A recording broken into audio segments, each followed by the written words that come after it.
You ever get yelled at for washing your own car in your own driveway? Yeah, that happened. See, when I moved out to Brookside Ridge, I thought I was buying peace. I'd spent months hunting for a property that wasn't under HOA control. No surprise inspections. No angry notes about grass height. No meetings about mailbox color. Just me, my tools, and a quiet corner lot technically outside the HOA border. I triple-checked the deed. I even had the zoning map laminated like some kind of suburban shield. I was sure, and for a while, it was perfect. The house was older, needed work. But I liked that. Fixed up the garage, wired in good lighting, set up speakers, got to work on my '89 Nissan 300ZX. That car's my pride. Not a showpiece yet, but I was getting it there. One careful polish at a time. Sundays were sacred. I'd roll her out, line up the eco-safe soap, hook up the hose with a runoff barrier, and just zone out. It was therapy, you know? That's when she showed up. Silver Acura, tight bun, face like sour milk. Drove by slow like a neighborhood spy drone. I didn't know her name yet, but the vibe was clear. She didn't like the look of me or the look of my car. Then, one Sunday, she stops. Doesn't even get out right away, just lowers her window like she's the queen of compliance. I'm standing there mid-rinse when she finally steps out. Clipboard in hand, heels clicking like accusations. "You can't wash that vehicle here," she snaps. "Section 9, subsection 4. I pause, sponge still dripping. "I'm sorry, who are you?" "Margaret Aldridge, HOA president."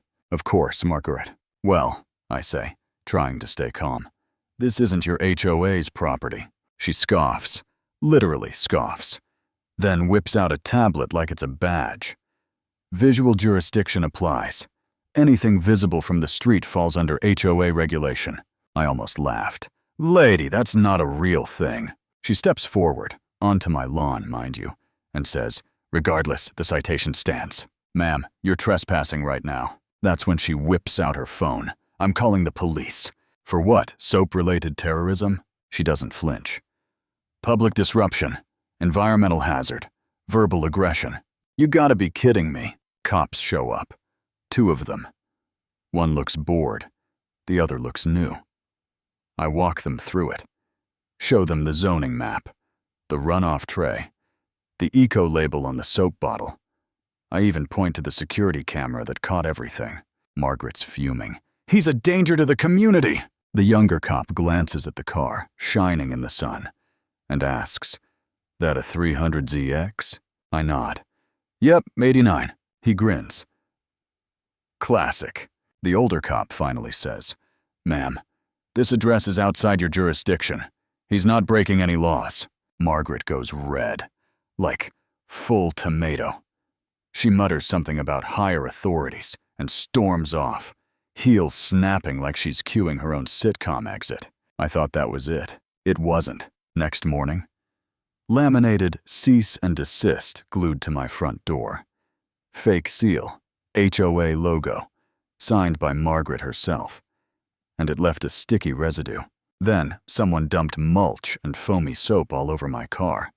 Even shoved a nasty old kitchen sponge under the wiper, like it was some kind of HOA calling card. My security camera caught a shadowy figure in yoga pants with a walk that screamed Margaret. I sent it to my lawyer. That same week, I find a giant trash bin parked in the middle of my lawn, spray painted across the front in red. Non-compliant waste. Inside, broken hoses, food wrappers, a cracked sprinkler head. It was neighborhood trash, but it was planted like evidence. And there she was, Margaret, arms crossed across the street, sunglasses on, like she was watching an HOA-themed reality show. I called the cops again. Officer looked at the bin, then at me. "You pressing charges?" I didn't say a word, just picked up the phone and started dialing my attorney. Then came the billboard. No joke. They staked a 6-foot wooden sign into my yard. painted it beige like the HOA flyers, and stenciled, "Resident in violation. Unsafe materials. Proceed with caution." They even included a blurry zoom-in of me mid-wash, like I was some kind of outlaw. And neighbors? They stopped, looked, whispered. That was the moment something broke. I filed the lawsuit. Harassment, defamation, vandalism, trespassing. Right before trial, I get an email. No name, just, "Read this before you fight." Inside, screenshots. Tons of them. A secret HOA chat. Margaret and her board plotting like it was some suburban war strategy. Push him harder. Get neighbors to file noise complaints. Use runoff claims. Break him down so he joins. One message from Margaret read, "My son wanted to be a mechanic. I told him no. It's a trashy lifestyle. And this man's flaunting it in my neighborhood. He needs to be corrected." Courtroom was packed. Margaret showed up with 3 lawyers. Me? I had Tanya, my attorney, who eats HOA bylaws for breakfast. She laid it all out. The footage, the zoning map, the fake notices, the billboard, the trash bin, the group chats. One by one, neighbors came forward. Even Todd, from 2 doors down, whose wife was on the board. He brought a USB, said, I couldn't stay quiet anymore. Verdict? We won. $90,000 in damages. Full apology. Margaret banned from holding any HOA position for 10 years.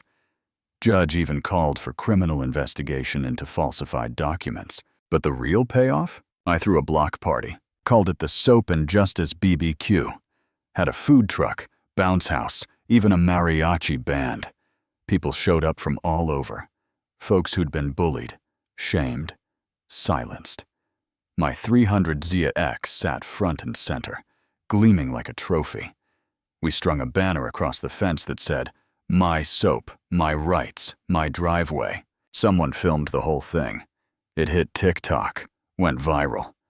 I got offers from eco car wash companies. I said no, then pitched them something better.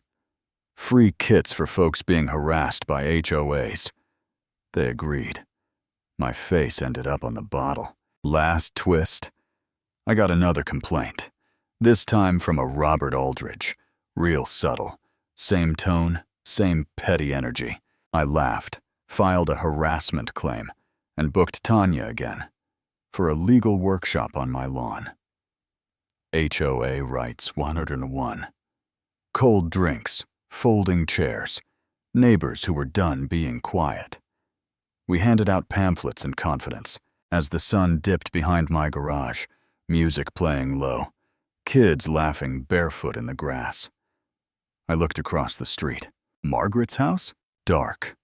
Blinds drawn. Silent. Someone asked me if I ever regretted not just letting it go. I pointed to my car. To the banner, to the people laughing around me.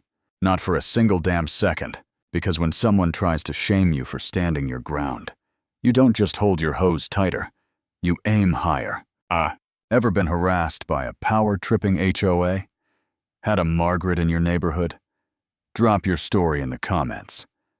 Let's talk about real justice, real community, and what it means to fight back when no one else will.